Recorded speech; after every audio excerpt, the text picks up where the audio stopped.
revived. Okay. Good evening, everyone. I'm calling to order the council meeting of Tuesday, August 26, 2025. Please call the roll. Mr. Newell? Here. Ms. Atruk? Here. Ms. Weltman? Here. Ms. Godek? Here. Mr. Lemay? Mr. Gentili? Here. Dr. Wong? Here. Thank you. First, I would ask everyone to join me in the pledge. Pledge allegiance to the flag of the United States of America and to the republic for which it stands, one nation, under God, indivisible, with liberty and justice for all.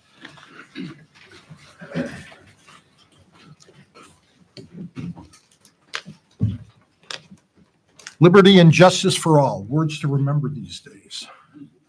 Our first order of business tonight is the approval of the council minutes of July 8th, 2025 and July 22nd. Could we first have a motion regarding the minutes of July 8th? So moved. Any discussion? Roll call, please. Mr. Newell? Yes. Ms. Atruk? Yes. Ms. Weltman? Yes. Ms. Godek? Yes. Mr. Gentili? Yes. Dr. Wong? And the minutes for July 22nd, please. So moved. Second. Any discussion? Roll call, please. Mr. Newell? Yes. Ms. Atruk? Yes. Ms. Weltman? Yes. Ms. Godek? Yes. Mr. Gentili? Yes. Dr. Wong?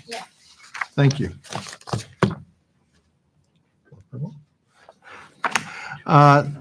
Our next issue, I want to welcome this evening Rachel, is it Sielski? Silsky, pardon me.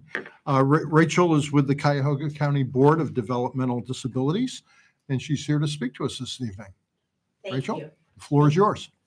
Good evening. My name is Rachel Silsky. I'm the Chief Business Officer for the Cuyahoga County Board of Developmental Disabilities. Last year, one of our directors attended a city council meeting to reintroduce you to Cuyahoga DD and give you an overview of the work that we do. This year, I'd like to start by recognizing an important milestone, the 20th anniversary of our last levy. 2/3 of Cuyahoga DD's $150 million budget comes from a 3.9 mil continuous levy that was last passed by voters in 2005. From birth through adulthood, we support people with DD to live their best lives. Our mission is to support and empower people with developmental disabilities to live, learn, work, and play in the community. Last year, we served 60 people with developmental disabilities in Pepper Pike, and we served approximately 15,000 people across the county. This is a 20% increase in people served compared to 2005. Over the last 20 years, this levy, approved by Cuyahoga County voters, has supported people with developmental disabilities through early intervention services, therapies like occupational and physical therapy and speech language pathology, consultative services to support students in school, transition services for young adults, housing and employment supports, and assistive technology services. Levy funding also allows Cuyahoga DD to make strategic investments in the community. Since 2021, we've granted nearly $1 million to support over 50 community libraries, arts and culture, and recreation and leisure organizations in making their programs and physical spaces accessible to people of all abilities. We awarded $180,000 in community grants this year. In addition to our work supporting people with disabilities in Cuyahoga County, we strive to be a resource for communities. We would welcome the opportunity to talk more in the future about how we can best support the residents of Pepper Pike. Thank you. Thank you, Rachel. Thank you. It's always good, and it's important to learn about CDD. A lot of people are not, totally aware if they don't utilize the services. It's probably fair to say that the agency reaches out to every single community in Cuyahoga County, and their residents all rely upon, to some degree, the services provided by CDD. That's correct. That's correct. And it's what you said is true. A lot of people don't know about us until they need us. Right. Well, I know the council appreciates very much your being here this evening and carrying this message forward. Will you be on the ballot this November?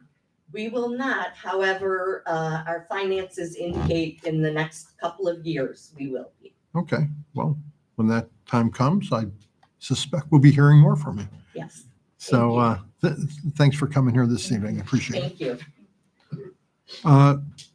Next, we have a lovely opportunity to welcome to our Communications Committee, Laura Hall, and I apologize, Jacqueline. Jacqueline. Rhymes with Akron. Jacqueline like Akron. Akron, he taught me that. So, I'm going to let Scott take this over at this point, since he leads this Communications Committee and led the interviewing of various people. But I want to first congratulate both of you for participating and for your selection to help out on this committee. So thank you. Yes, I want to say that we had some wonderful people who applied. It was a very difficult decision to make because we had so many good candidates. These two stood out very well, and it's funny. I will tell you sort of the process. Kathy, Tony, and I all essentially agreed without even consulting each other that these were the two top candidates. So we're looking forward to having you give us some input on the Communications Committee. We need communications improved in this this city, and we hope you'll be a big part of it. So, and they are joined by Heidi Arnold back there, who's our other resident member, as well as, of course, Tony and Kathy. So thank you for coming tonight. Would you like to just give a brief introduction? Start with you, Jacqueline. Yeah, sure. I'm Jacqueline Sani. I've been in tech for the last 20 years. My wife and I moved back to Cleveland. Well, I moved back. She's from Connecticut, but we moved back here about 4 years ago, and we have 3 kids. I've been doing a lot in terms of music streaming in the tech space. So a lot of outreach to, it's been upwards of 200 million users. And so when I came across the website in Pepper Pike and various communication, I wanted to do whatever I could to help out. So, very nice to meet everyone. Thank you. Hi everyone, Laura Hall. Not a Cleveland native, but I've lived here my adult life, having attended John Carroll for both my undergrad and master's degree in marketing. And I spent most of my career at Lubrizol, a specialty chemical company, where I lead marketing communications for one of their business divisions globally. I've been a Pepper Pike resident for about 4 years now. Love this community, love the city, and I think echo the comments of Jacqueline in terms of just saying opportunities for areas of further enhancement, I'll say. And when the call came out looking for people, I was kind of like, I'd be stupid not to. I think I could really bring a lot of value. In addition to work, I also sit on the board of the Literacy Cooperative, which is the local affiliate for the Dolly Parton Imagination Library. So providing lots of free books to children 5 and under in the Cuyahoga County. So thank you, happy to be here. Thank you. Thank you. Okay. Thank you. You are welcome to stay and participate or listen to the meeting, or you. Do we need a motion to? When we're done. First, we need a motion for the appointment. I was just saving that up. Could we have a motion for the appointment of Lauren Jacqueline? Am I allowed to do that? You can make the motion. I would like to make that motion. All right. Do we hear a second? Do we have a I'll second? second. Oh, they can I was like, co-second. let the committee do it. All right, competition for seconds. Okay. Roll call, please. Mr. Newell? Yes. Ms. Zatra? Yes. Ms. Weltman? Yes. Ms. Godin? Yes. Mr. Gentili? Yes. Dr. Wong? Yes. All right. Well, now that you've hung out long enough to hear yourselves officially appointed, you're free to hang out, or you need not. It's up to you. But thank you for being here. Next, we move on to ordinance 2025-13. This is for second reading tonight. It's the investment policy statement that was circulated.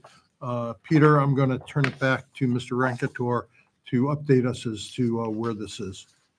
Thank you, Mr. Mayor. So what we have here before us is the second reading. The plan is to give you a third reading again next month. And we made some adjustments from last time, kind of tied down a couple of the loose ends in terms of, we just want things that are gonna be high grade in our investment portfolio. We got like the proper designations for what those would be for each category class. Also this time, I had spoke with Councilmember Gentili, and he had one very valid concern. We didn't have like a review period, and I looked up the review period with the Government Finance Officers Association, who's the gold standard on governmental finance, and they recommend 1 year. So that I put that at the very back of it. So this is something that, something doesn't get captured right away at the first bite of the apple. We'll be able to kind of adjust it as we go. It should be something we kind of, update periodically. And also, like a lot of the adjustments that were made here, these were a lot of Mr. Gentili's recommendations that we implemented throughout the policy. So it's good we had an extra set of eyes on this, and those are mostly all in the green. The yellows kind of, just things we had originally updated from the last meeting. But that's kind of what we have, and if there's any further discussion on it, we could talk about that, but, that's kind of where we're at with the policy as it stands now. And then, Mr. Lemay is not here. He is our finance chair, and, if and when we push it through, I definitely prefer that he can go and do that. Ernie? I'd just like to add that I made some recommendations that I sent over to Jim, and most of them were incorporated, but there's a couple that weren't, and I wanted to share that with all of council. I'll send it to Sheila tomorrow, and then she can distribute it to everybody, all the parties of interest. Then hopefully we could discuss that before we pass the ordinance, whether it's on the third reading or after that. Okay. I just I don't encourage, think anything's very controversial. I appreciate Tony sending those out, but whatever you get from Mr. Gentili, I just remind everyone, we need to save the discussion of it to the meeting. That's all. That's right. I'm Is, sorry. are there, As you said, we need to save the discussion. I think it's great you're going to have it Right. circulated. We'll Right. just save the discussion for the public meeting. are there Right, any of course. points of interest, Tony, you wanted to bring up tonight just to highlight ahead of time, or do you want us to wait till? No, a couple things. I think that we could have a higher limit on the unis, because from time to time, unis are the best game in town. It doesn't happen all the time, but when I managed the money for Honey Valley for 16 years, there were times when unis were the best and times when CDs were the best. So I think you might be limiting your ability to get return Mhm. if you do that. And I think, let's see, there was couple other things. I don't know, I think maybe the first year we can review the policy after 1 year. I mean, it's been 26 years. So I don't know if we want to do that on an ongoing basis every single year.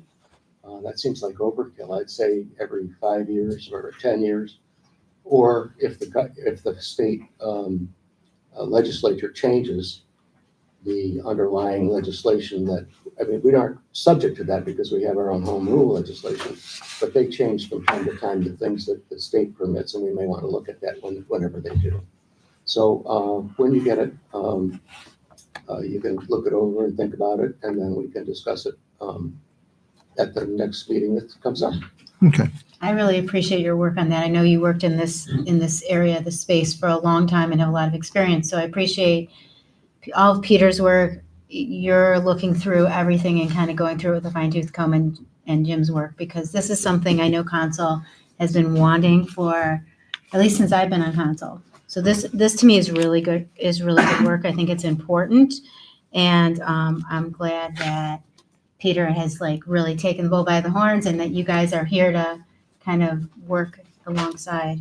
It's really, really fantastic work. Jim has done a lot of outstanding work with, ISPs from the board point of view, but I had a lot of hands-on experience in actually managing the money. So the combination of those two things, and I had some of the experience with the ISPs, the combination of those experiences should really cover the basis for us. Yeah, it's great. And I know this is, I'm just so thrilled we're tackling this, and that Peter has taken it on. He's taken on a lot in this short period of time, so I really appreciate it. And, you know, don't forget that Peter has adjusted the way our bank accounts go, so we have more money to invest now already. Mhm. Yes, you know, that was long. That's the best thing, is to have It more was money something to that invest. personally had bothered me, and I'm really thrilled about that. Yes. Okay, well, great. Thank you very much, Peter, for the presentation. We'll pass that on for third reading. Next, we address item number 6, in which we seek a resolution certifying delinquent charges for nuisance abatement to the county auditor. This is both Peter and Mr. Advent, whoever wants to just address what we're doing here. This is an annual thing that we play catch up on. Peter, you or Jim? Jim, go ahead.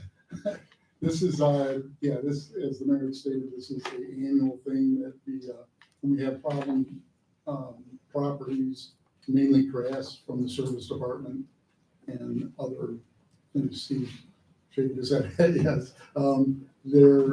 We have to send it over to the county, and then they put it on their property taxes. So we can get a chance to get something down the line if the homeowner chooses not to pay. Or Okay. the homeowner is not found. All right. It's put on the property. I have a question about that, Jim. So we have like an hourly or per cut rate. Yes. Is it covering our full costs? Do we know? Yes. It's covered, even like administrative costs, all that, everything. Okay, good.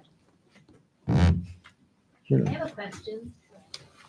If we Yes, have please. multiple properties that have issues throughout the year, do we wait to submit it until once a year? And how often is someone going around to check these properties? We check regularly. Generally, it works out to about once a month. Because our regulation is 6 inches of high grass. That's the start level. So it generally takes a little while for it to get to that. We have regular houses that we have to go to all the time. And it is billed every time that we do the cutting. Sheila takes care of that part of it. We submit our hours and our equipment. Sheila sends that out to them, and that's how the process kind of rolls along. And under state law, we have to submit this by early September. I think the first or second Monday of September is the deadline. So we always act in August to resolve it. And is it a flat rate per cut? What is the rate? Do we No, know? it's hourly rate, It's hourly. yes.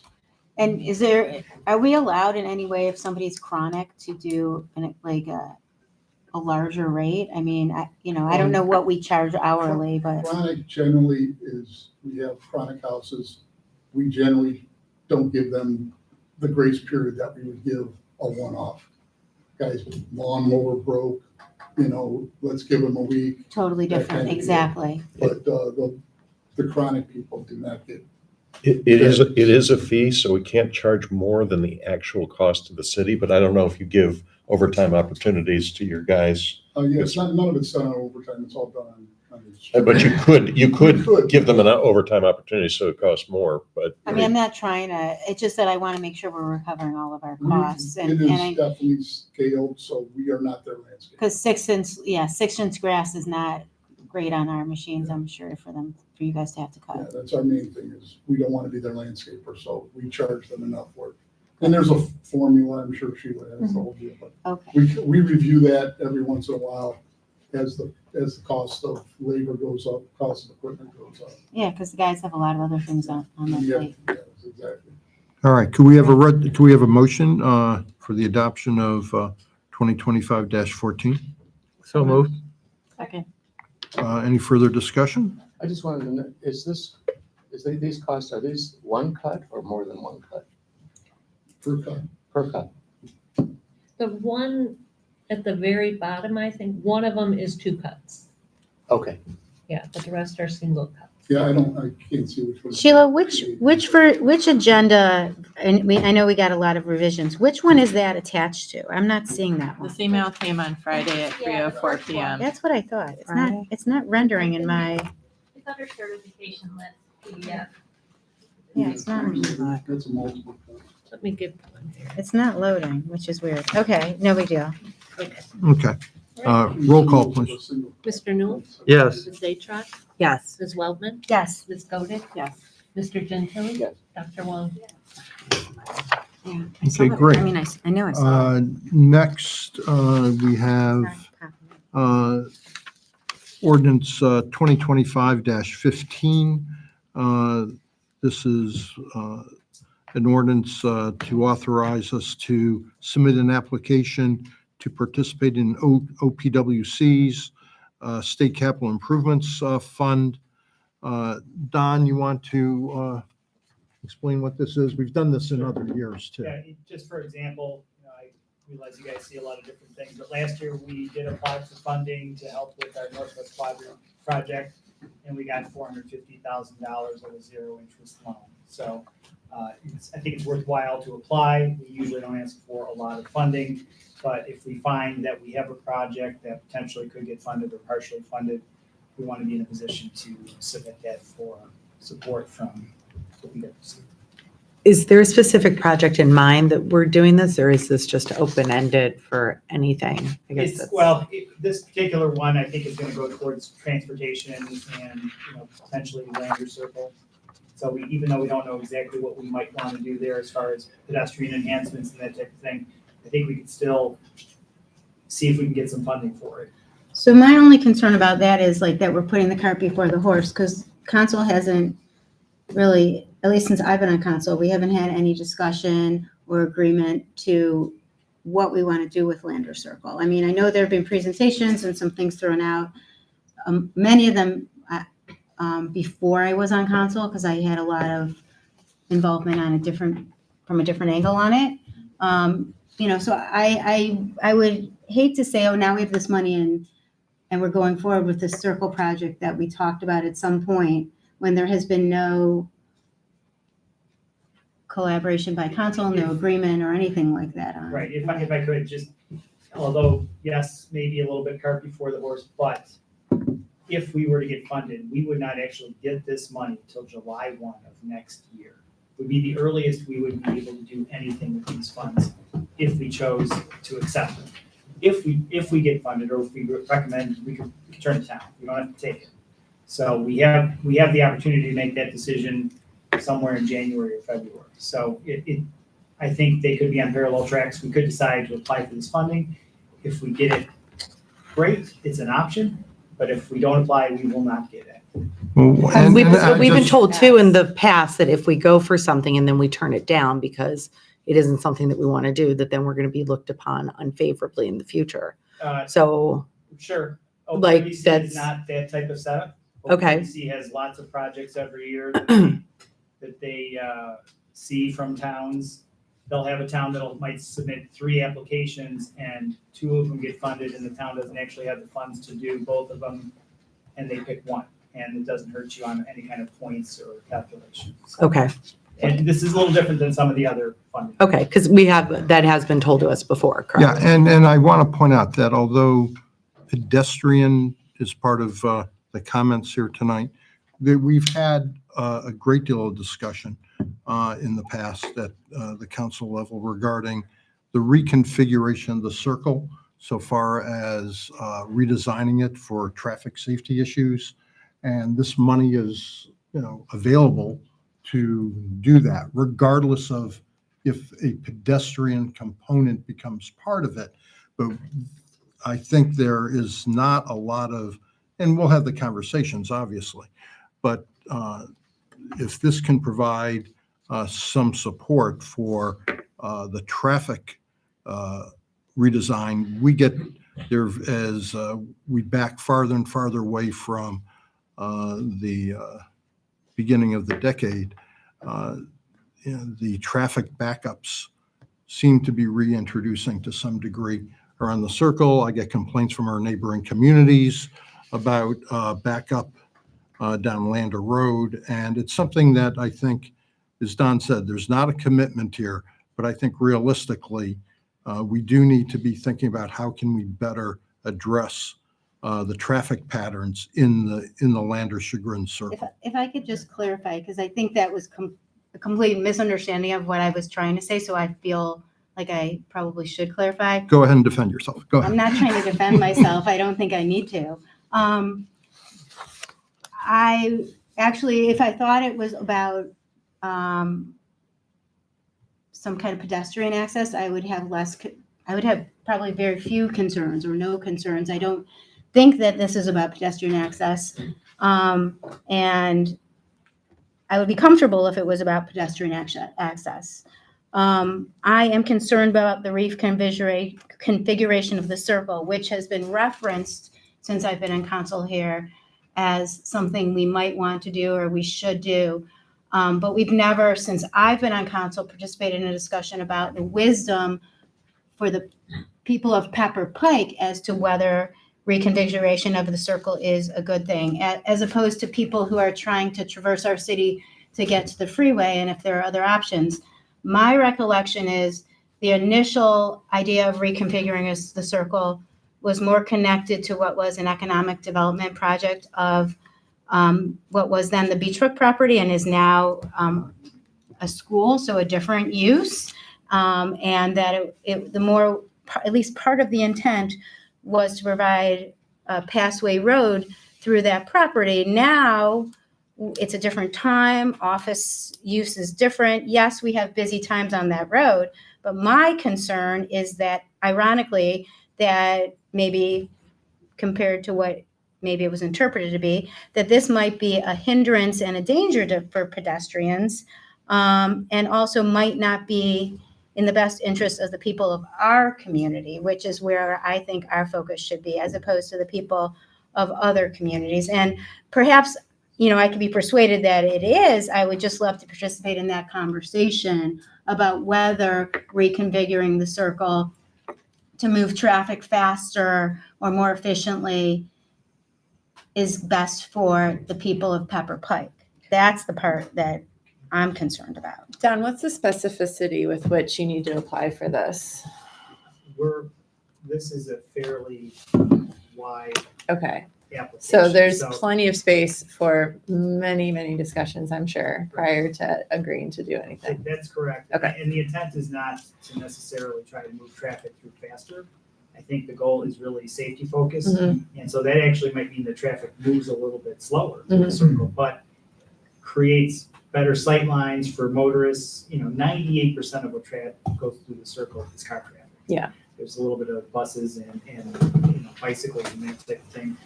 There are some pedestrians that do use the circle right now. They are literally crossing wherever they can.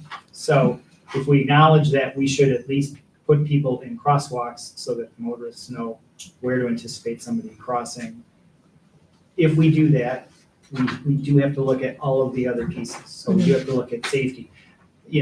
When you do these things, actually cars go slower through the circle. And that's part of how things get safe, for people have more time to react. And Mr. But, yes. And Mr. Shi, if I'm not mistaken, the attention of the city to that circle didn't begin with the Beachbrook project. It predated that. In fact, the Beachbrook project arrested the plans that we, were working on at that point. That's what delayed it, actually, not going forward. Am I correct in that recollection?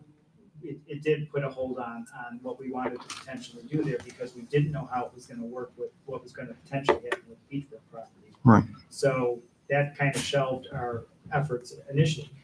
If you go way back, pre-Mayor Bain, there was a pretty dramatic study of the whole circle and looking at reconfiguring, and it basically went nowhere. So Yeah, but I agree with Ms. Wellman. This requires a full discussion by this current council as to what's going on, and we'll have to engage in that.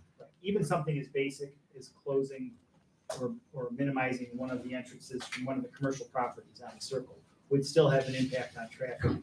And we could still potentially use these funds to make that happen. So it doesn't have to be for adding a lot more concrete and like a Fairmont Circle type of Warrensville Center Road. It could be for narrowing the circle, you're saying, and acquiring some of the property alongside. All of those things are on the table, correct? Okay, so they're all on the table. And I just We wanted, haven't really made any decision. Okay, because I think what troubles me is that heavy concrete, traffic circle that, was at one point going to go through that property and funnel traffic through that property. I would hope it would be the opposite of a lot of concrete, actually. Okay. I want to confirm what Mr. Sheehy has said. I've been on the road, had been on the Road and Infrastructure Committee a long time prior to Richard Bain becoming mayor. And Don is absolutely right. It's been a safety concern. He has looked at all sorts of angles. It's very difficult because of so many entrances of other businesses and things like that. I take great solace in the fact that we don't have to, if we get the money, we don't have to spend it. So I'm in support of this. I have a few questions, Don. When is the grant due? This time The around? application's September 11th. September 11th. And then do you have kind of a sample of your grant application that we could review? That you can send out to council? Maybe that might make people sit a little bit better about Well, the application. we would prepare the application. I can give you a sample of stuff that we've done for other communities, or I can give you an application of the grant that we got last year. But this would actually start me working on the grant application. I think maybe if you gave us the one from last year, Yeah. I think that's Yeah, just to maybe. get a sense of what Yeah, it is. and then next council meeting is on the 9th, so that's before the 11th, when it's due. And then another question is, the one part that kind of, I don't really understand is the part that says execute all contracts as required. Can you just elaborate on what that exactly means? I mean, I understand the part where you prepare and submit the application, but then the second part to execute all contracts as required, I think maybe, I don't really understand that. Well, I can use the grant that we just got last year. What transpired with that is, we were given notice by OPWC that we were being considered for it. It came in front of council accepted it, and then, OPWC they go through their legal process, and at some point, the mayor has to sign all of the documents that are involved with them giving us the 0-interest 20-year loan.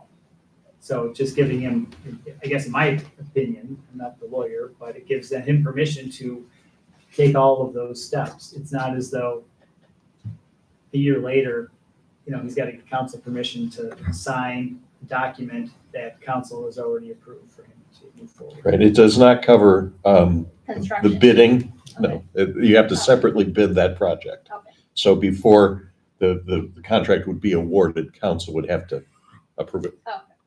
Okay, and I guess I want to understand a little bit more about the process of looking at Lander Circle. Or is there going to be a traffic study? Like what as a council should we be looking for in this discussion? Like how do you envision this playing out, Don? Well, the only purpose of this is to try to potentially get some funding for it. So that is a totally separate discussion as far as how we want to proceed with the circle. We've done some preliminary plans in the past. I would probably want to revisit those and, get some additional feedback, look at, various options. We have a number of property owners that we would need to discuss their access to the circle.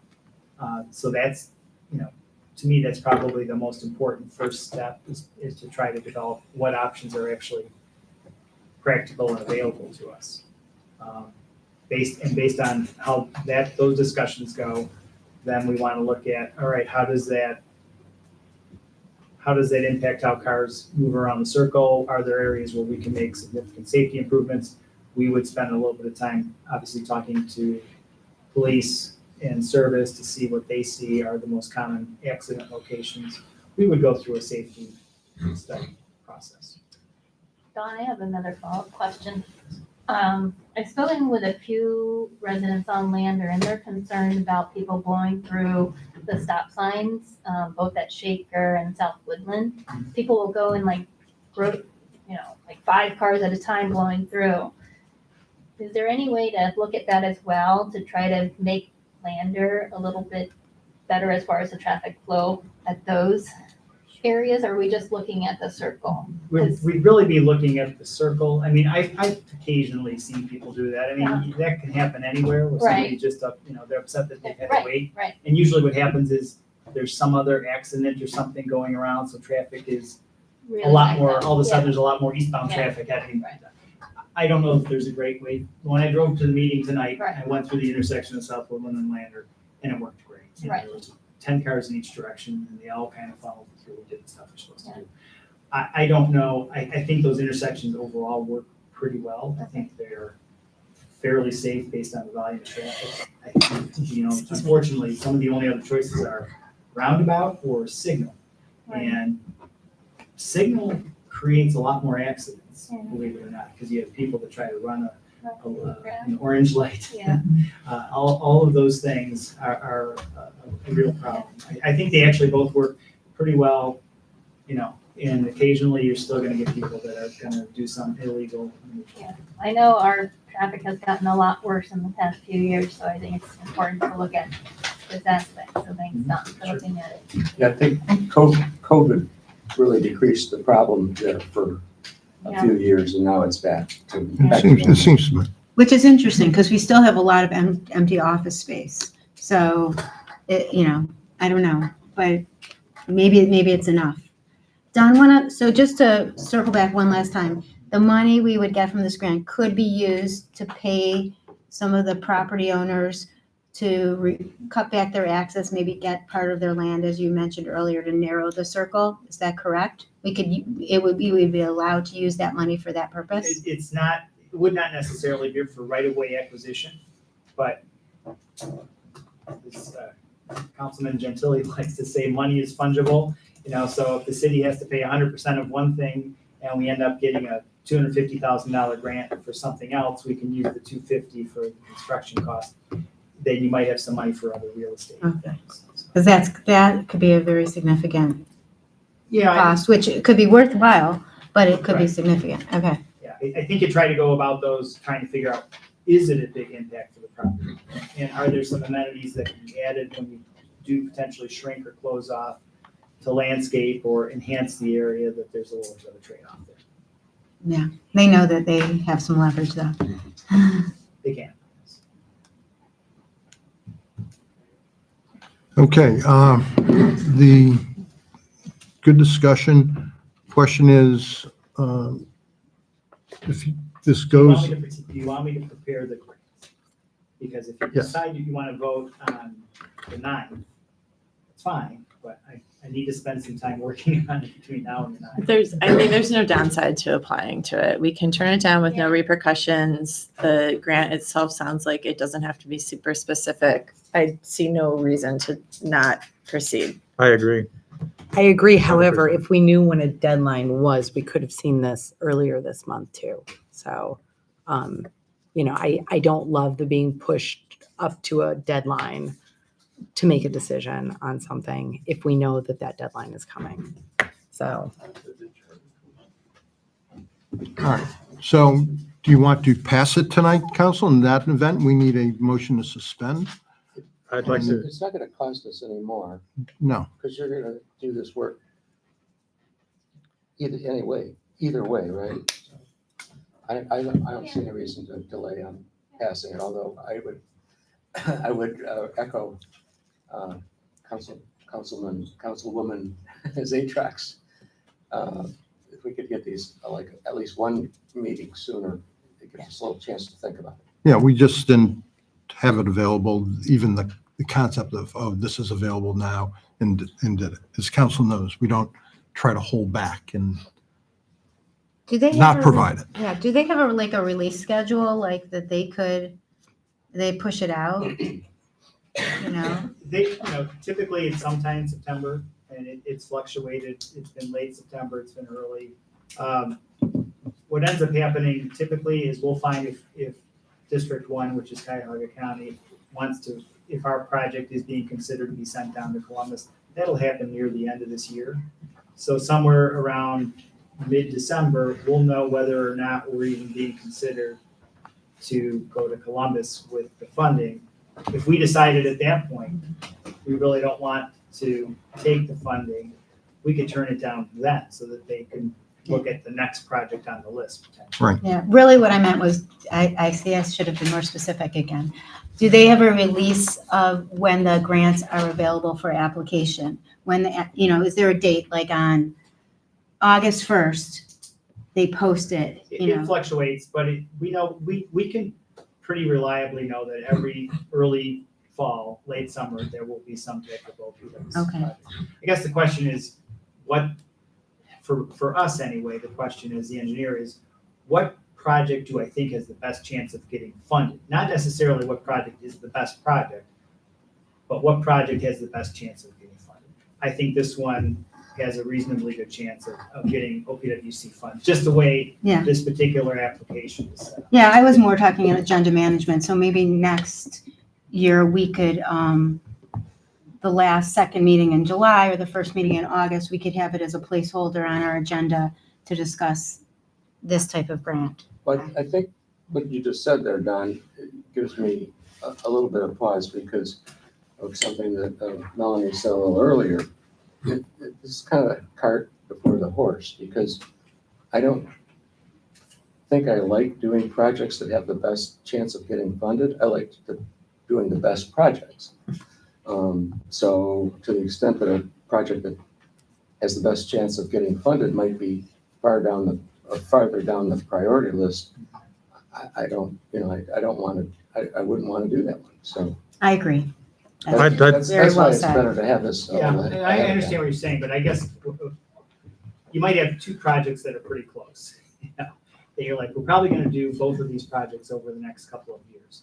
Well, out of those two projects, the goal is to, try to secure funding for maybe either one. Right. I don't know that this project is a 5-year down the road. I think it is something that does require attention, and, to the mayor's point and your point too, I think traffic is back close to the levels of pre-pandemic, and now all of a sudden, Right. it's risen to the point. And I make my comment only in general, Right. not specific to this project, because this project has been kind of one of our priority projects Yeah, for a long time. for a long time. And I think that members of council who haven't seen this before are probably gonna like it. So it seems that from the Public Works Commission website, the application materials are actually available on July 8th, and that they had a few workshops in July, July 16th, 30th, and 31st. So that's when it actually first came out to address. What information are you looking for that you're not getting tonight? No, it's just that it's August 26th. Yeah, I mean, are you, September 11th. I guess, But he hasn't even worked on it yet, so right. I don't know how we came to the decision to, I think it's a valid project, but there's other projects as well. There's road and bridge, water and sewer, applications that are available on different projects, so, it'd be nice to kind of have it a little bit earlier is all I'm just trying to. And not have to suspend the rule, which is, the rule is there for a reason. So if we just pop it on the agenda next year earlier, we can do it on. Okay, does council want to proceed with this tonight or not? Yes, I do. We were talking about it. I'd like to reiterate that this is something that I've been on this council this is my 16th year. We have been talking about that particular location for a long time. A lot of the concerns are the same ones we have. I see no downside of doing this tonight and at least getting it in the pipeline. I understand all the concerns about, hey, it'd be nice to have it earlier. But this is about something that we can do. And I'd like to take care of it tonight, and I would move to suspend. Second. Okay. And just to clarify, I think we're just talking about going forward next year. If we can start, if these come available, we can start earlier. So that's not pertinent to this specific project. And another point of clarification, I just have experience seeing it as part of another project, so that I need more information, because to me, it was conflated with another goal, which was economic development on a separate piece of property. So this will be good to have it stand alone. All right, there's a first and a second on suspend. We'll vote. We'll see where we are. Roll call. Mr. Newell? Yes. Ms. Atruk? This is voting to suspend? Correct. No. Ms. Weltman? Yes. Ms. Godin, Yes. Mr. Gentili, Yes. Dr. Wong. Yes. All right, a motion to adopt. So moved. Second. Any further discussion? Roll call, please. Mr. Newell, Yes. Ms. Zatruk, Yes. Ms. Weltman, Yes. Ms. Godin, Yes. Mr. Gentili, Yes. Dr. Wong. Yes. Okay, thank you. Our next agenda item is as council's aware, we're engaged with a Phragmites control program, and we need a motion to approve labor and expenses for that Phragmites control program with Davy Tree, an amount that we're estimating to be about $25,000.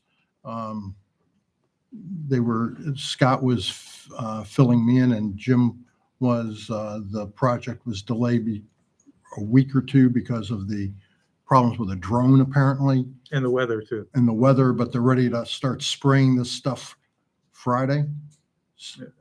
Right. So anyway, we're looking for a motion to approve the labor and expenses for this. Someone want to make the motion? Yeah, could we just have a discussion either before or after? Yeah, after we get the motion. Okay, we'll- good. So absolutely. moved. Second. Okay, any discussion? How much was this is going to be part of the grant, The grant is 8,000. is 8,000? Yes. And that will be, okay, applied probably to this amount? Okay. And I'm then, sorry, and I so, couldn't hear your question. I wondered how much the grant was for that Scott applied. I'm sorry. How much we were receiving for that. So And he we're said it was spending 8,000. 17 of our own and 8 from the grant in this 25? Probably, yeah, What we're looking at. probably. and just one more 25 point is of the clar, estimate. Okay, no, I understand. Yeah, that came out before we got the grant. just one more point of clarification that maybe Jim can help. And I am wholly supportive of trying to get rid of the Phragmites. This is part of our effort to find the right solution, is that correct, of how we can effectively actually get rid of them. Correct. Yeah, but they're Okay. going to kill a lot of Phragmites in the process. That's what we That's want. good, but I want to make sure Yeah. that they stay out, and that's one of our Well, problems in the past has yeah. been that they're so hard to get rid of that and I'm thrilled we're part of this. Okay, good. Yeah, That is- part of it's a study to see, will it work? But in the process, at least for some period, it will work. It will work, yeah. Area is gonna be involved. I'm sorry, who? What area, what delineation of road? That- and how many As we've talked about, this is out in the basin. Okay, There are three, Right, what we right call over there. management units. right. You have to go over and just kind of look at it. It's not like they're marked out. It's difficult to see. The best way to see it is from the air. But yeah, there's three big Phragmites areas in there, and those are the three that we're going after. And I actually appreciate that question very much, Thank you. Melanie. Thanks. And there is signage, if you go over there by the path, going toward Beechwood, there's some signage, so you can't see what exactly, but you can at least see where. Right, and this is, as was asked, this is about determining what not only the best way, but the most cost-effective way is. That's part of the study. You can do it a bunch of different ways, but which way is going to cost the least? And because there are a lot of municipalities in the Great Lakes Basin who want to know how to do this right. And it's one of the things that I personally found very appealing about the approach.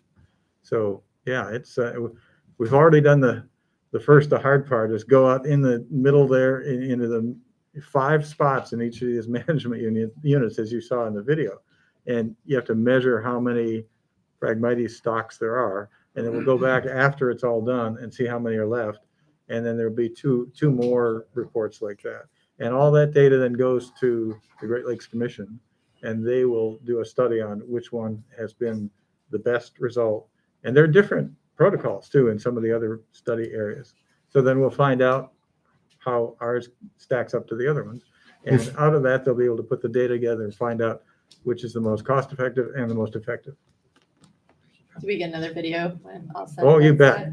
done? If anyone needs a reminder, just check onto our website and you can Right on review the front. again Mr. Newell's wonderful video that he waded into this mess to shoot his video of the areas that were going to be dealt with. And It's all I on the think we saw website. that at the last meeting, right? That's right. And I should add, I will continue to do that in the next steps. And as many of you know, I'm not running for council again. So even though this is going to go past into next year, I have committed to doing this project for this particular thing. So yeah, we'll have the whole thing completed. And really, let me just aside, really appreciated. You're terrific that you're going to ride this thing to the end. Thank you very much. It's important. I know a lot of my fellow council members feel it's important, and I'm glad we're getting going on it. And I'm pleased to spend the time and the effort. It's time and effort well spent. All right. We don't have a motion yet. We do have We a did. motion. Okay, then we need a vote. Okay. Go Please ahead. call the roll. Mr. Newell? Yes. Ms. Zatron? Yes. Ms. Weltman? Yes. Ms. Godin? Yes. Mr. Gentili? Yes. Dr. Wong? Yes. Okay, next, Dr. Wong is requesting an update on remote council attendance for meetings and council chamber audio visual. Maybe Scott, you're the head of communications. You want to comment? I think this is, Dr. Wong, this is part of, There's two things. yeah, well, I think you can explain it because this is what you're concerned with. One is, at the last council meeting, we discussed having a ordinance, regarding remote meetings for maybe council members that couldn't attend, and also to have, virtual meetings with possible vendors because some of them are out of state and can only meet by Zoom. I thought Steve was gonna have that prepared by this meeting for us to do a first reading on, but Steve, can you just give us an update when we can actually see that? Sure, I wanted to get some information to the mayor regarding what state law provides. And we had that conversation today at the staff meeting. As you may know, I've been out of town. I'll be out of town again tomorrow. I expect that by the next meeting, I'll have a piece of legislation for council's consideration. Yeah, as I had informed Dr. Wong, Steve has been on vacation almost the entire time since we were last together. And that's one reason why you received some legislation today, because he got back today and ground out at least that one little piece for you to see. And you should have something in front of you for the next meeting. Okay, and then, Steve, just to clarify, if we have, say, for example, a communications committee that's scheduled, which the next one is September 7th or something, the second Monday in September, September 8th, sorry. If we have vendors that we want to virtually meet with, but have an in-person meeting, that is still allowed. Absolutely. The prohibition against remote meeting under current law is for members, not somebody you'd be talking to. So you're permitted to Okay. talk to anybody you So want. We can meet here. Absolutely. And virtually. Okay. Right. And then the third one was, Scott and I discussed about the communications committee. We were going to speak with a few of the vendors for AV equipment. Does council want to be presented by the AV companies, or would you like this on the subcommittee level first? Well, I can weigh in on that if you want. I think it's, to me, kind of a separate discussion. But it's my opinion is the way most of the companies handle these things, and I've talked to several of them, they generally deal with one person to get the concept across. And then that person then distills it all down and explains. It's very, for us to have a presentation by a bunch of different companies, it's kind of an uncomfortable situation for the companies to come in, one after another.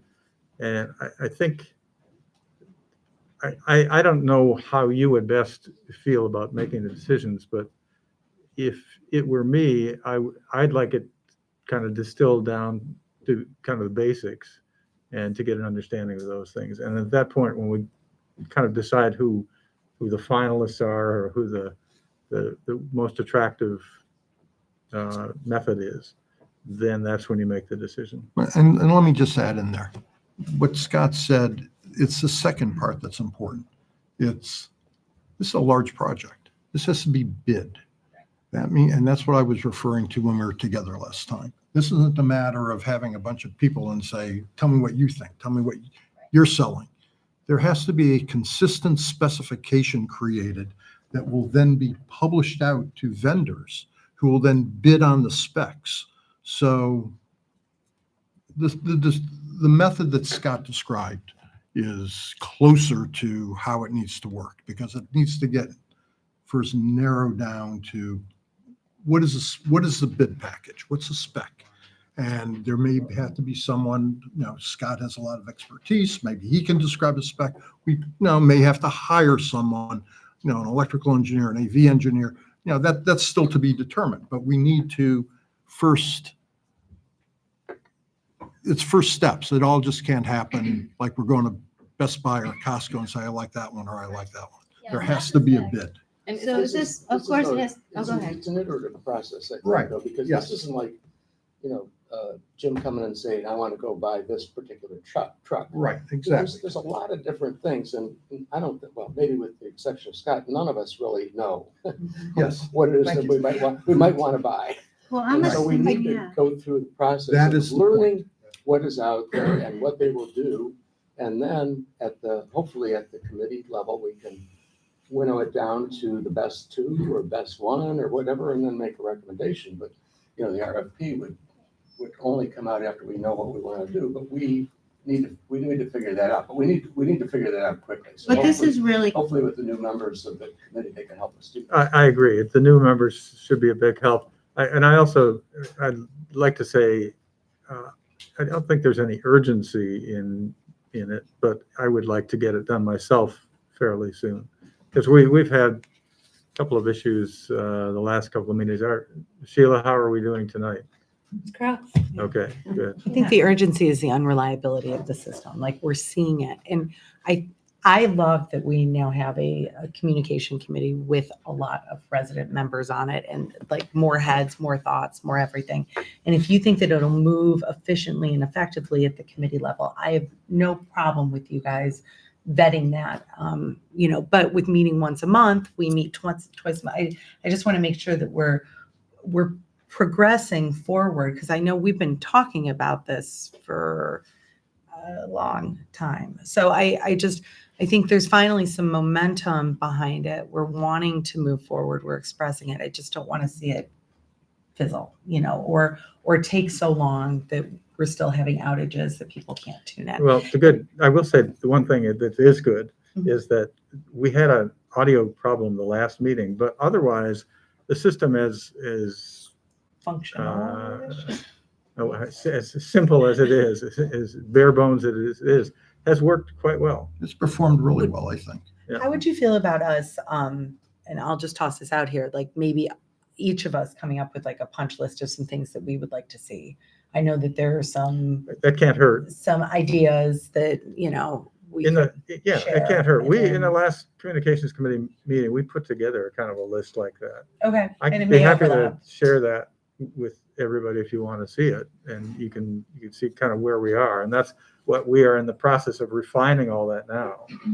But we got a good start on it the last time. That's great. and just my question was more of a clarification piece. So this is wholly just to address our audiovisual issues. This isn't having to do with software that we use like for our agenda management or anything like that, which I think, I mentioned.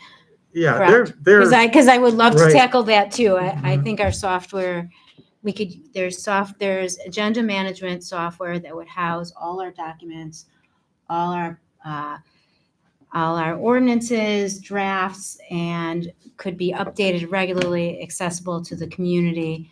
And I guess that's an entirely different project, but it's something that's been something I've, mentioned for a while now, and I would love to address that. But I guess this is a big project. Let's get this But you're Let's right, get that this is a concern, and that could use some improving. from the committee, probably eventually next project. And I think one of the things is we all here in council have to decide, all these things are gonna cost money, what is worth spending the money on? And Agreed. how far do we want to go into it? How much is the community gonna get out of this for the money that we spend? That's always the concern. And we Right. are looking at the agenda management system. Oh, you are. Yes. It's not that So- expensive, and I have a lot of, It's actually- obviously. We have it in our basic website right now. We're just not utilizing that part of it, but there's also an upgraded version that we could do.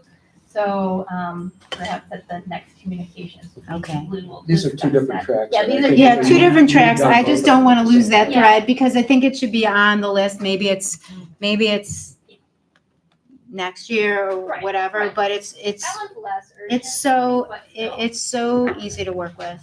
All right. Okay. I was just gonna ask. Thank Pat, you. so Thank you You're both. gonna stay on for the Phragmites. Will you stay on for?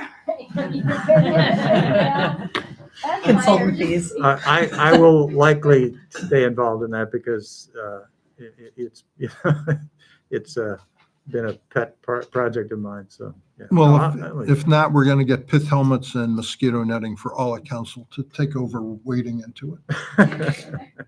And Uh, I would just like say this is the like perfect project to be handled by a committee, right? Like that's the point, is you have a few people with some expertise who can Yes. winnow things down and bring it to the full council. So I'm fully supportive of the Okay. committee handling this. That's a very good observation. Thank you. And what a great committee, composite group of people to handle this. We're lucky. Yeah.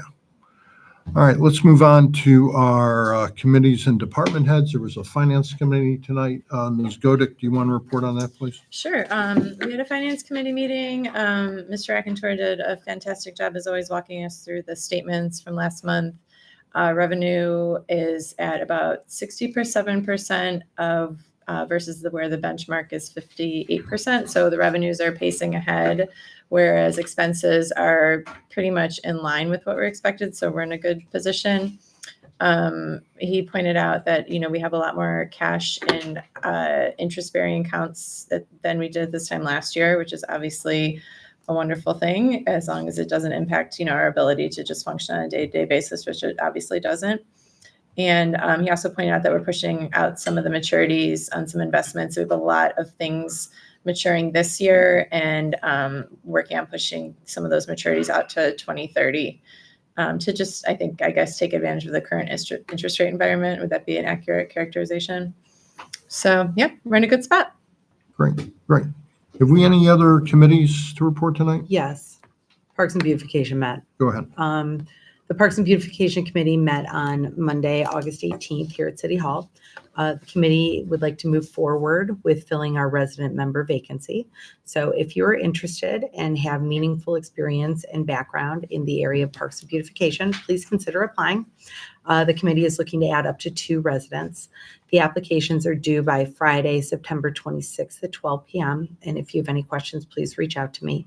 I know that Becky forwarded an email out to the community, and I believe that the application is available on the website as well. We also discussed the status of installation of items within our parks, project management and maintenance programs, and the importance of follow through with these items for protecting the investments that the city has made in the resources. We've again reached out to offer assistance of committee members to collaborate in selection processes. We discussed the beautification aspect of the committee and how it relates to our building department and enforcement of maintenance items. These are topics that the committee is planning to explore further. And community programming is in the works for this winter. So you'll hear more about that as it comes up. Our next meeting is scheduled for September 29th. Thank you. Department heads, do we have anything? We just give a quick update on our trails. Yes, South please. Woodland is the trail from Pine Tree to Lander is well underway. They poured concrete today. We're gonna be cruising along and making good time there. It's nice that we got a break in the weather. Great. Better day to pour today than it was this time last week. And on Shaker, they're gonna start staking work tomorrow, Thursday, Friday, and the contractor's gonna start right after Labor Day. Remind me, Don, they're 2 different contractors. 2 separate contractors, yes. DL Smith is handling South Woodland and Alliga is handling this one. Thank you. So it's like the the railroads, Yeah. the transcontinental. We'll see Are where. they racing? Golden Spike. Who'll come out first? So Don, I know you gave us a presentation. What month was that? Was that back in May? End of May. Can we follow up on that? And I don't know if now is the appropriate time to talk about plans for next year. And, you know, full disclosure, everyone knows where I stand. Like, I want to do it all. So realistically, can you guys give us a sense of what, you know, you think we can accomplish just from like a logistical perspective?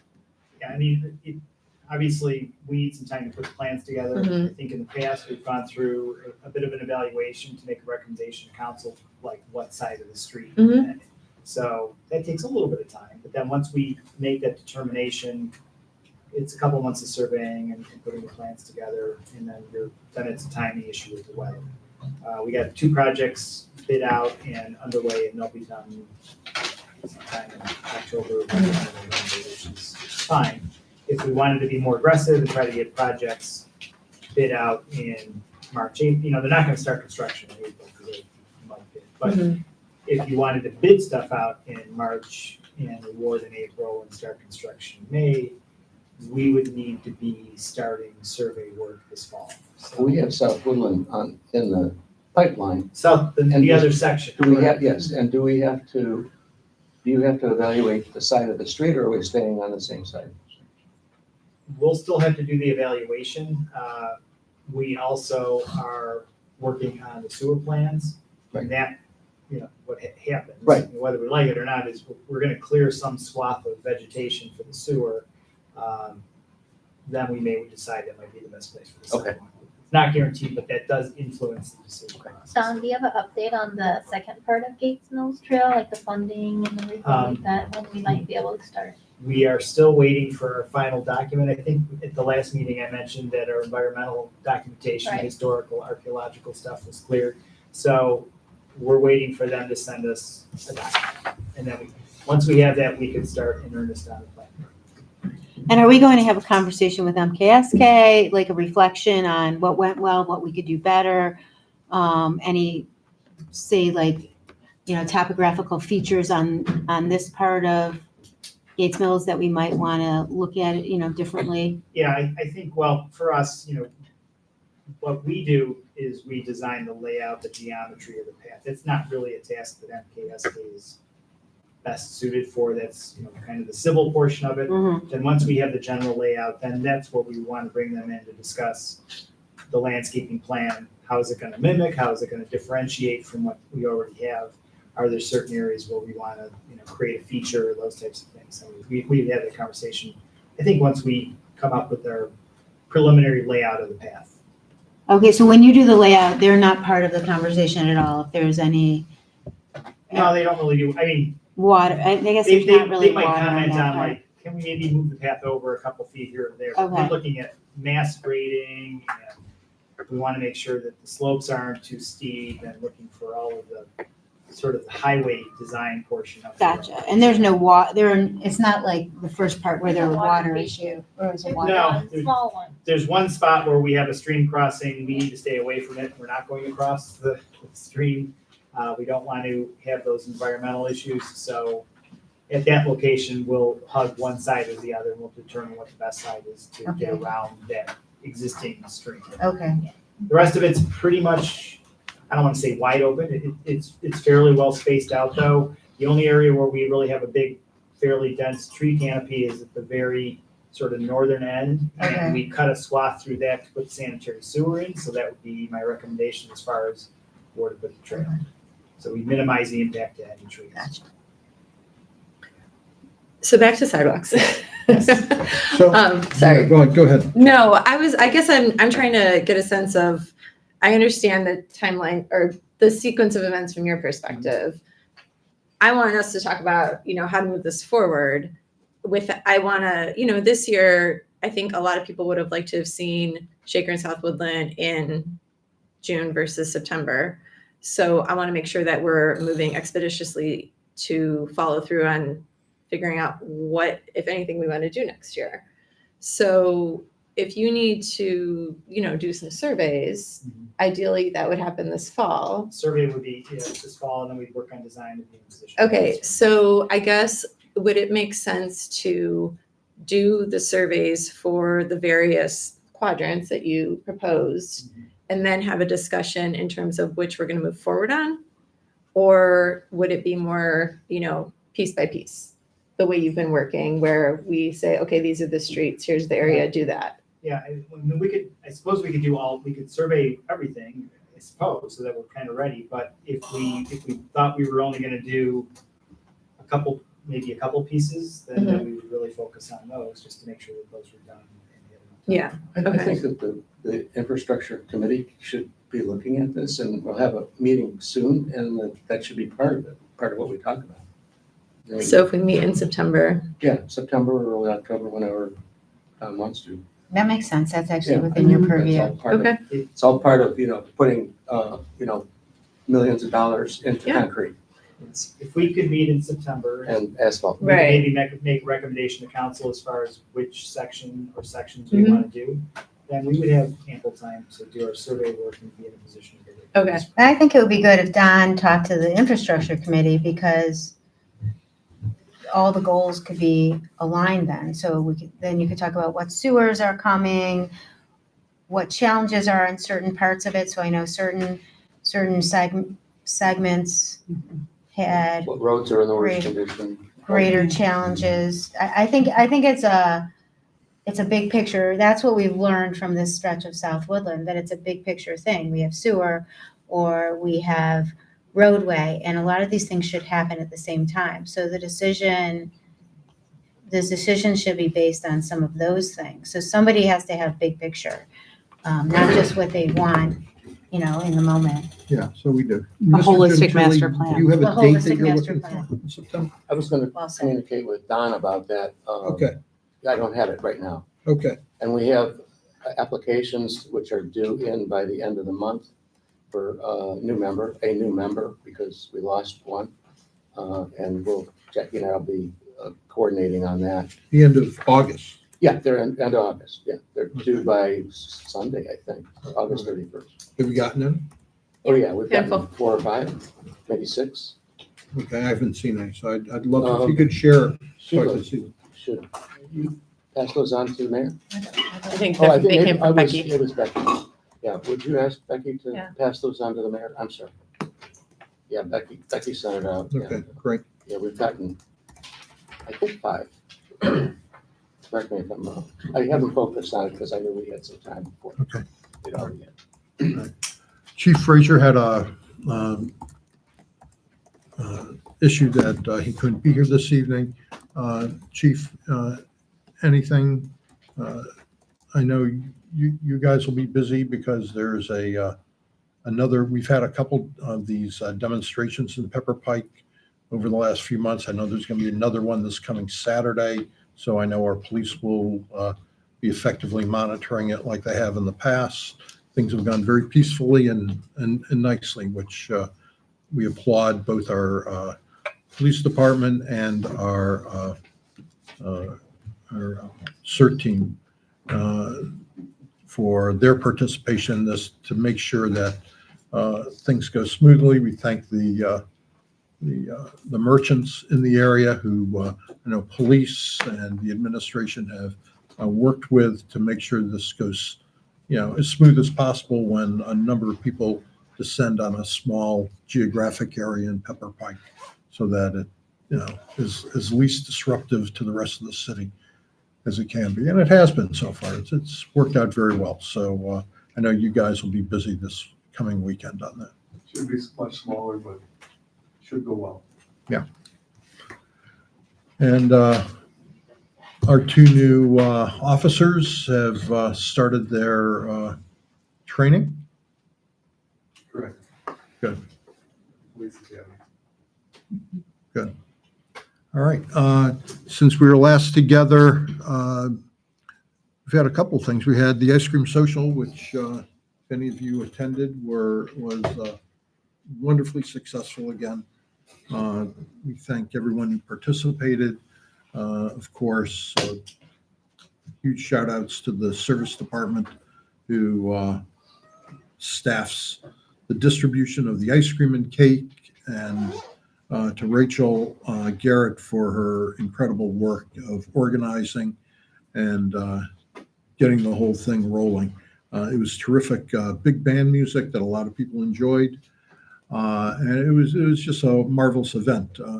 It seemed at 1:30 in the afternoon that it was going to be lightly attended, and then there was basically a flash mob, and there was a huge population of Pepper Pike suddenly in and around the park.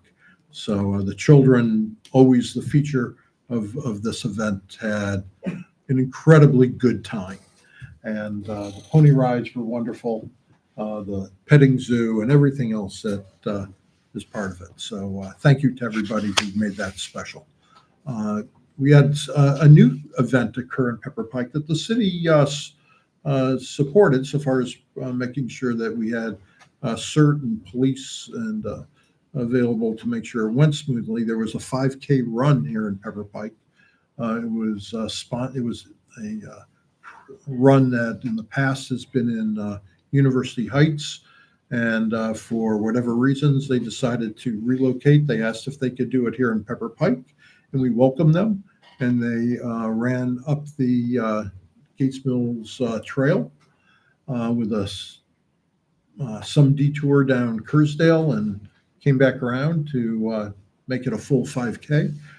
And it was very well attended. I want to thank Mr. Bart Savich, who took some wonderful photographs that he shared with us and have been placed up on our Facebook page. And I think this group, it worked out really well. We didn't know, how would it work? Chief Dietz was extremely supportive of thinking that we could do this, we could host this event, and he was exactly right. And it turned out very successful. And we thank the organizers for the care they took of making sure it went smooth. Thank our own forces and personnel who made sure that it went smoothly. Who put that on there? Beg your pardon? Who put it, like, what was It organization? was sponsored by a chapter of B'nai B'rith, and I'm not certain what their exact name of their group is, but it's a B'nai B'rith organization, and they've been doing this run for many years, and Just call it the health run. the health run. Okay, thank you, Chief. And everyone was very healthy, including the chief's brother, who I think was there that day.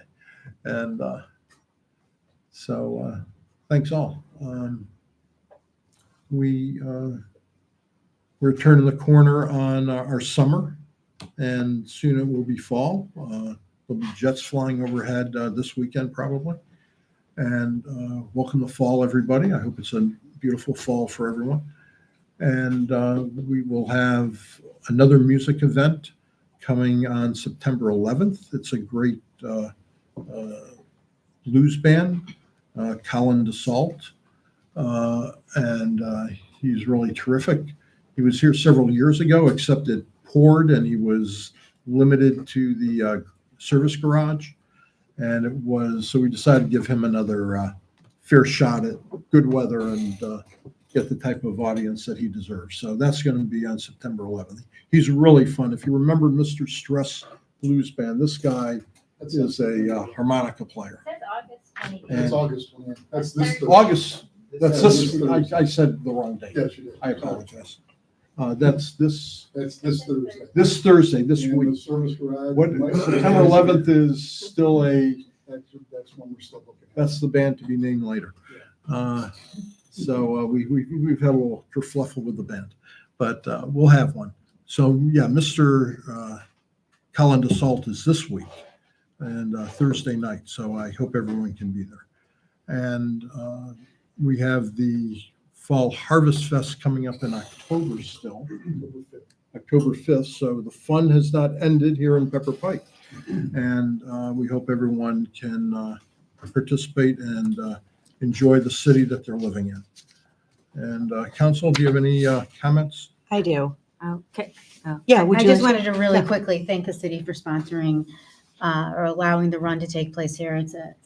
For people who don't know, B'nai International is a tremendous organization that is very supportive of people in our community and very well supported by the people in our community, and also does a lot of good work in the national and greater Cleveland community. So I wanted to bring up, I was looking ahead at our calendar and I noticed that we have a conflict next month in September.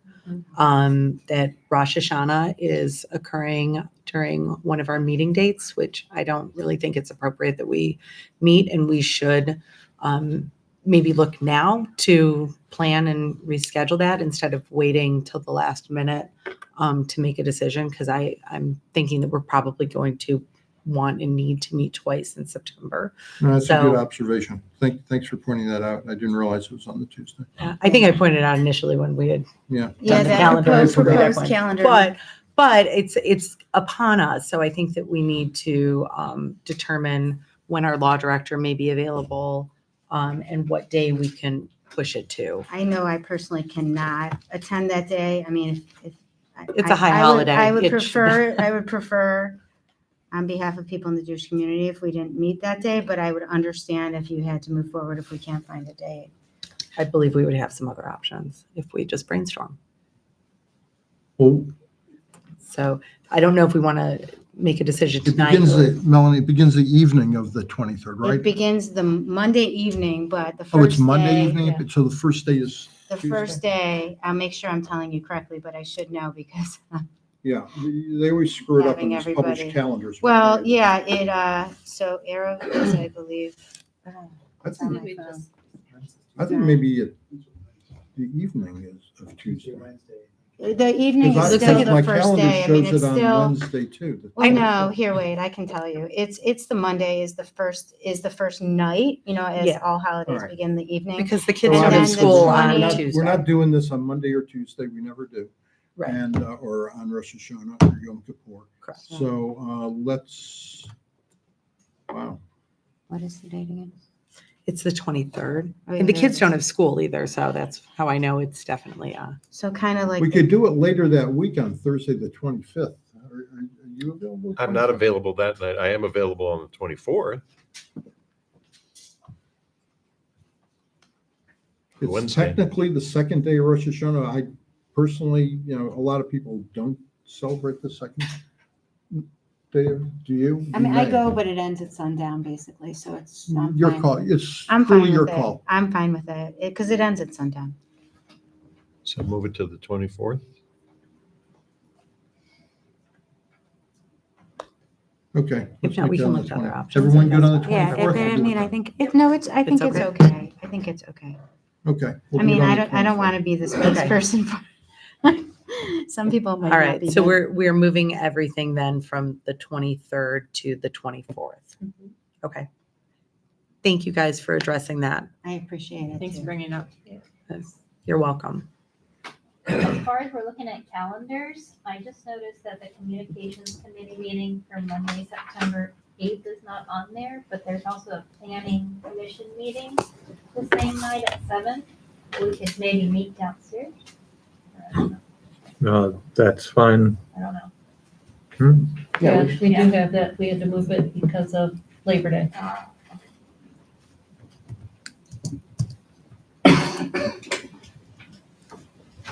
Yeah, planning's on the 9th. On the 8th. Planning's on the 8th? Yes. Okay. Thanks on the, Council's on the ninth, oh, yeah. Oh, there that's it right. is. That's right. That's right. There it is. so, well, we can meet downstairs. Okay. Anything else? Yes. Sorry, I'd like to revisit the topic of solar panels and potentially see if we can get a draft ordinance to discuss, to sort of lay a foundation for discussion. I think, just doing a very casual look around neighboring communities, the standard appears to me to be preference for panels facing away from the street, but not prohibition if street side placement is warranted. or recommended, or, you know, sort of you want obviously to get the most bang for your buck. So I know this isn't an overwhelming issue with, you know, people coming every month to get, you know, variances, but I do think that I would guess that there are people who don't even bother because Right. they know it's just not worth the effort. So I would like to have a policy in place that addresses the issue, you know, in a very as straightforward manner as possible, so that, you know, the ABR isn't left sort of shrugging and saying, well, we don't really have guidance, we don't know how to proceed. And so just denying things that could potentially be approved otherwise. And then, you know, it gets kicked up to planning, and, you know, people just have to keep coming back and back and back. And I think that creates a really unwelcoming environment for a lot of people who might be new to our community. It's unnecessary. So Well, just we- as we- a, oh, go We ahead. have our ordinance from 2018. When we get that out, Okay. we'll see, maybe, no, it may need some tuning up Yeah. from way back then, you know, even to begin a conversation. We'll get it out. Great. You know, do any mild touches if, you know, it's obvious that before it even gets introduced. And we'll get in front of council. But just as a point of clarification, and in defense of the ABR, I don't think that they've felt like they don't have an opinion. Actually, they had a very clear opinion the last time it came up. And they thought it was jarring, very jarring, were their terms they used. They didn't think they didn't have guidance. That would be a They don't misunderstanding. they don't have specific guidance for solar panels, Well, right? they do, yes. They have always, and it has always been considered that you can't have any kind of item on the front, any kind of mechanicals. Right. And I'm so it's talking never been a clear. specific. That is what I'm. I understand, getting to. but that is, they have never struggled with that. So I'm just saying that, I just don't want to put it on the ABR that they've struggled with that. They see it clearly as mechanicals, clearly as applicable. And they also found the appearance to be very jarring, meaning that in a highly negative way. It was overturned, but that was their opinion. So they were not struggling or unclear or unsure of how they felt about it. They had a very clear opinion of what they felt about it. Council can make another determination, but I don't think we should do that based on an assertion that we're helping the ABR in some way or making it easier or clearer for anybody. It would just be a change in our ordinance and policy, Okay, which would be fair enough. okay. Then But I think yeah. it would be making it clearer for the community as a whole. Yeah, I mean, it should be, again, it should be clear for the Right. community where it stands as a whole. This would be a change, and that could be okay, but that's a decision we should make as a council. I don't think it's unclear to the community. You know, if they read the ordinance, it's not clear. So that's just my, It is clear if they read the ordinance. if they read the ordinance It's no or if they go to mechanicals. ABR, it's clear. It's Okay, just well, we'll whether get we it up feel and we We'll can talk have, about it. we can have that discussion. We can have a discussion That's whether the we think discussion. it's good to change it, I guess. Yeah. That's the discussion. Okay, anything else? Audience, anything? Mr. Modi? Sandeep Modi, 2450 Cedar Lakes Drive. I know we're talking about sidewalks for the future. Right now, I feel like some residents feel like they're not sure how the criteria is decided for future sidewalks. They may feel like, hey, if I shout the loudest, my school will be a prime candidate. So I just encourage the committee, when you guys meet, to over-communicate to residents what your criteria is going to be. I think that'll help solve that Okay, dilemma. thank you. Ms. Berdasano? Vera Bar Savage, 29600 Shaker Boulevard. Excuse me. We are so excited that sidewalks are coming in on Shaker Boulevard, so I just want to thank the mayor and Don. Thank you so much. I do have an issue with the Phragmites. Scott, maybe you can clear it up for me a little bit. The herbicide that's going into to eradicate that. Many herbicides are in Canada are banned because of going into the groundwater. You know, it takes the oxygen out of the air, out of the water, causing problems with any kind of wildlife. It seeps into the groundwater. So do we know what type of herbicide is being, and the short-term and long-term ratifications on this? Is there a safety, safety data sheet also on all this? We do know what it is. We do know what the concentration is, which is, it's a lower concentration. Of what type of herbicide is it? Can I get this? Or is it Can I- Habitat? Can I get that information to you? Okay, I'll get you the full information on that. okay. Sure. Yeah, because it is a concern for me. Well, just the It's a long-term fair costs. concern. Well, it's a chemical. He'll get it for you. Thank you. And by the way, I agree with you. I don't like those used at all. I do know that this group, the Great Lakes Commission, has that concern as well. Okay. And they have done lots of studies on it, and they deem what this project is set out to accomplish as taking that into consideration. Thank you. Sure. Anyone else on the end? Mr. Leskovic? And do 9579 Gates Mill Boulevard. I'm happy to see that we are proceeding with the changes in the audio visual because I think it's badly needed and our present situation is way behind the times. I have a couple of concerns though of a couple of things I haven't heard addressed. One is right now we're doing more and more things in committee. The committee meetings are not being videoed and broadcast live so that people, and I think that this is especially a need because most of these are not scheduled meetings on a regular basis. They come up whenever the committee people find a convenient time to do it. So I think although the letter of the law is met by giving out the agendas and everything, I don't think it really maintains the spirit of the law. The second thing is I hear a lot of discussion about equipment, but nothing about personnel. And in my mind, the real challenge is not the equipment. The real challenge is the personnel, the managers, maintain it, run it, and so forth. Now, why do I say that I don't think the equipment is a big deal? Every Tuesday morning, myself and about 50 other people attend a club meeting, which there's always a couple of people who attended remotely. So you can be there in person, you can be there remotely.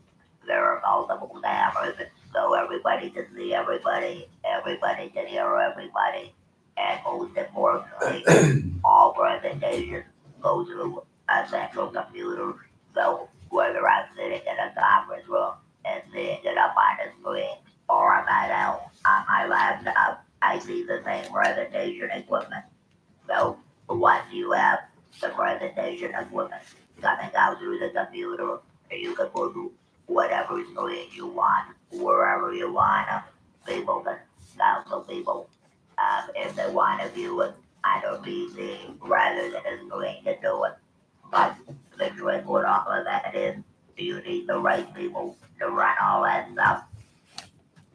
And I don't see any discussion about that. Matter of fact, in a way, I kind of see looking at the equipment before you put the personnel aboard and putting the carts before the horse. Because you want to know whoever's going to run all this stuff, manage it, and live with it. You want them involved in a decision process. Because the vendors want to sell what they want to sell. Okay, but whoever's going to run this stuff is going to be worried about how it actually will work. And I see Sheila smiling. But, so, give that some thought.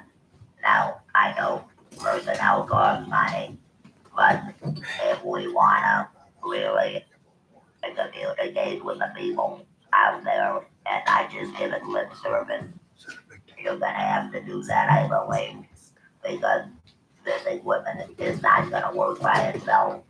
You're not gonna find equipment that is good enough, that is self-manages, it just doesn't exist. Now, in our organization, and most of them, we're lucky to have a couple of computer savvy people who do this, and a lot of, it's a Rotary Club, and a lot of the Rotary Club do this. These hybrid meetings where you can be there in person or attend remotely, it's not a big deal to do, as long as you have people who know what they're doing. Thank you. Thank you. We should have a conversation following up some of his thoughts. It triggered some thoughts of mine that I'd like to talk to you about. Sure. Let me just make one comment. Richard, we have taken all of what you've said into consideration. It's, the concerns are there. There are a lot of different solutions that a lot of cities use. And it's going to be the judgment of everyone here as to whether they're comfortable with the solutions. We will propose many solutions. But yes, that we're certainly aware of that. Okay. Thank you, Richard. Anyone else? Ms. Guest? Jean Gascoigne, 30496 West Slanderwood.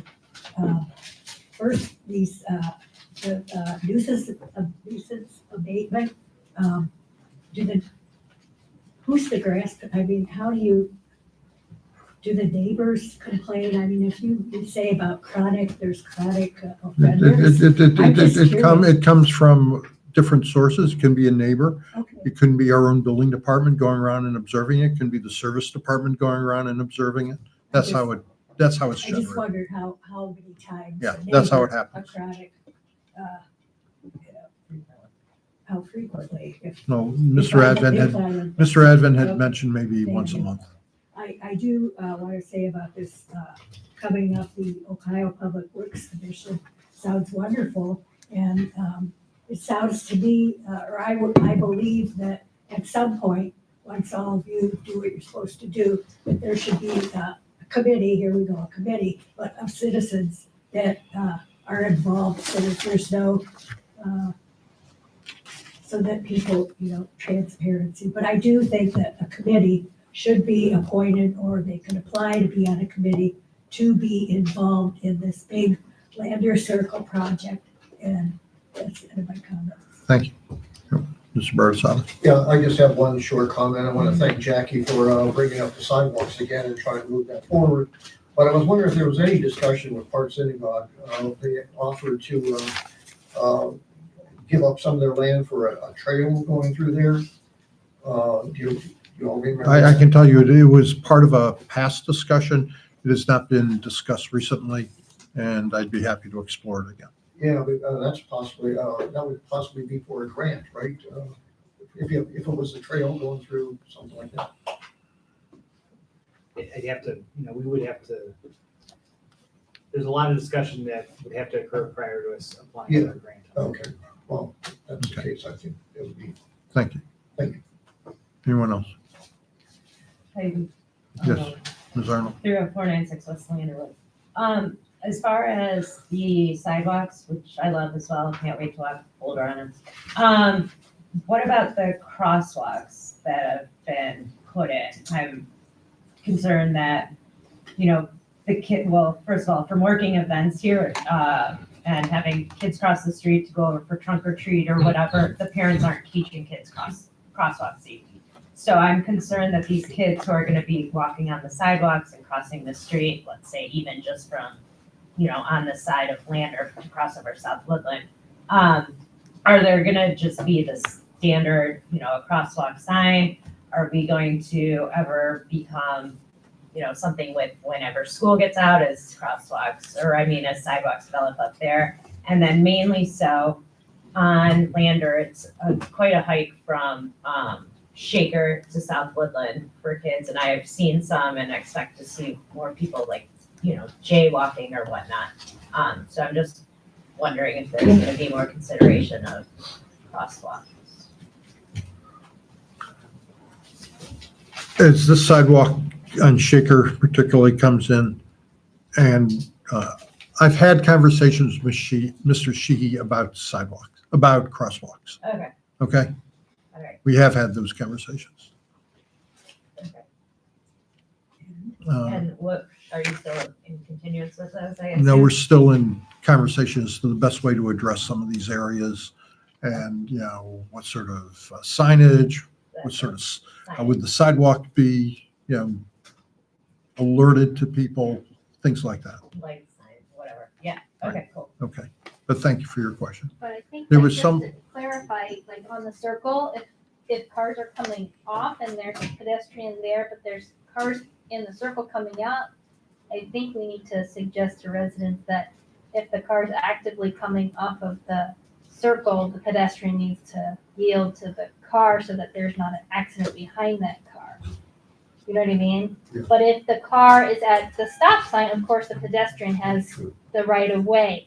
But it's very difficult on the circle when there's a pedestrian there. We need to teach the residents, they actually need to halt to the car on the circle coming off of it. I think that's important safety to tell, Okay, well, thank you. if that in fact is the Thank you. There was some in the corner somewhere over here. No? Okay. If that's the end, Ms. Zatrok has requested an executive session. So we need a motion to discuss appointment, discipline, compensation of city employees and pending or imminent litigation. Can I have a motion, please? Second. Okay. This, roll call, please. Mr. Knoll? Yes. Ms. Atrach? Yes. Ms. Weltman? Yes. Ms. Godich? Yes. Mr. Gentili? Dr. Wong? Yes. Okay. There'll be no further public business conducted following the conclusion of the executive session, so you don't have feeling you gotta hang out. This meeting is thereby suspended and we move to executive session. Thank you, everybody, for being here this evening.